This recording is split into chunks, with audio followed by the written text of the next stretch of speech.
ओम श्री गणेशाय नमः। राधे राधे फ्रेंड्स, आज हमने सभी ने बहुत ही प्रेम पूर्वक अपने घर में गणेश जी की स्थापना कर ली है।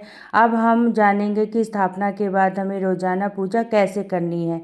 तो देखिए, गणेश जी की स्थापना के बाद अगले दिन सबसे पहले तो हम क्या करेंगे, जो दिया है वह हम साफ करेंगे, दोबारा पूजा में यूज करेंगे। जो भी फूल हमने चढ़ाए थे वो सारे फूल हम उठा लेंगे। भोग प्रसाद तो पूजा के बाद हमने पहले ही उठा लिया था।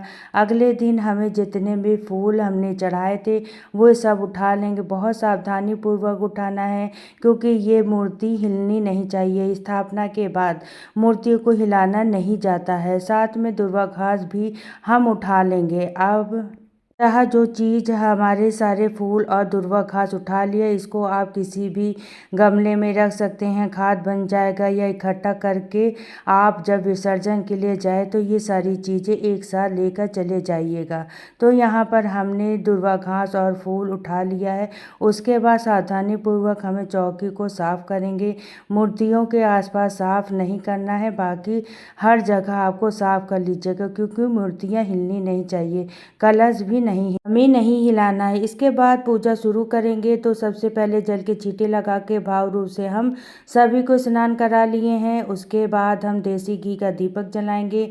धूप दीप हमें जला लेना है और फिर हम हाथ जोड़कर पूजा के लिए संकल्प करेंगे कि आज हम पूजा कर रहे हैं, आप हमारी पूजा को स्वीकार करें। इसके बाद देखिए, मौली और जनेऊ यह हमने पहले ही दिन चढ़ा दिया था, हर रोज चढ़ाने की ज़रूरत नहीं होती है। तो मौली और जनेऊ तो पहले ही दिन हमने चढ़ा दिया था।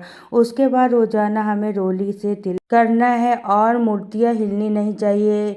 इसलिए सुपारी जो हमारी स्थापित है रिद्धि सिद्धि माता के लिए, उस पर हम सूखा रोली समर्पित कर देंगे। तिलक के लिए बाकी सबको तिलक कर देंगे। इसके साथ ही गणेश जी को हम दुर्वा घास रोजाना समर्पित करना है। तो रोजाना हमें नई दुर्वा घास गणेश जी को समर्पित करनी है।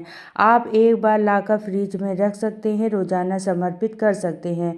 दुर्वा घास समर्पित करने के बाद फिर हम गणेश जी को फूल समर्पित करेंगे। तो लाल फूल मिल जाए तो अति उत्तम है, लाल ना मिले तो जो भी फूल आपको मिल जाए आप वह फूल समर्पित कर दीजिएगा। इसके बाद फिर हम भोग समर्पित करेंगे। तो देखिए, जब आप भोग समर्पित करेंगे तो घर का बना हुआ शुद्ध सात्विक भोग, यानी बिना लहसुन प्याज का खाना आप गणेश जी को समर्पित कर सकते हैं। गणेश जी के लिए शुद्ध सात्विक खाना बना सकते हैं। इसके अलावा आप मोदक का, लड्डू का, मिठाई का भोग लगा सकते हैं। मेवे का या कोई भी ऋतु फल आपको मिल जाए उसका भोग आप लगा सकते हैं। तो जो भी संभव हो वह भोग आप लगा दीजिएगा।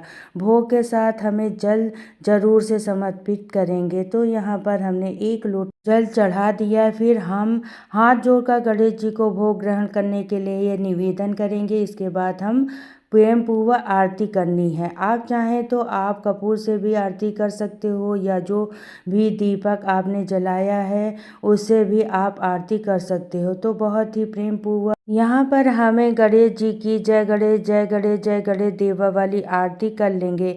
आरती करने के बाद हाथ जोड़कर पूजा में रही कमियों के लिए क्षमा याचना करेंगे और अपनी मनोकामनाओं को पूर्ण करने के लिए गणेश जी से प्रार्थना करेंगे। तो इस तरीके से हमारी आरती पूर्ण हो जाएगी। डेली पूजा हमें इसी तरीके से पूजा करनी है। पूजा करने के बाद जो जल का लोटा है या हम सूर्य देवता को अर्घ दे देंगे, और जो भी भोग प्रसाद हमने चढ़ाया यह घर के सभी सदस्यों को हम बांट देंगे। तो इस तरीके से हमें सुबह की पूजा करनी है। शाम को भी हमें चौकी पर दीपक जलाना है और गणेश जी का भोग जरूर समर्पित करना है। तो शाम को भी आप पूजा जरूर कीजिएगा। शाम को बस आरती करते हैं और भोग समर्पित करते हैं। तो फ्रेंड्स, इसी तरीके से जितने दिन भी आपने स्थापना की है उतने दिन तक गणेश जी का पूजन हमें रोजाना करना है।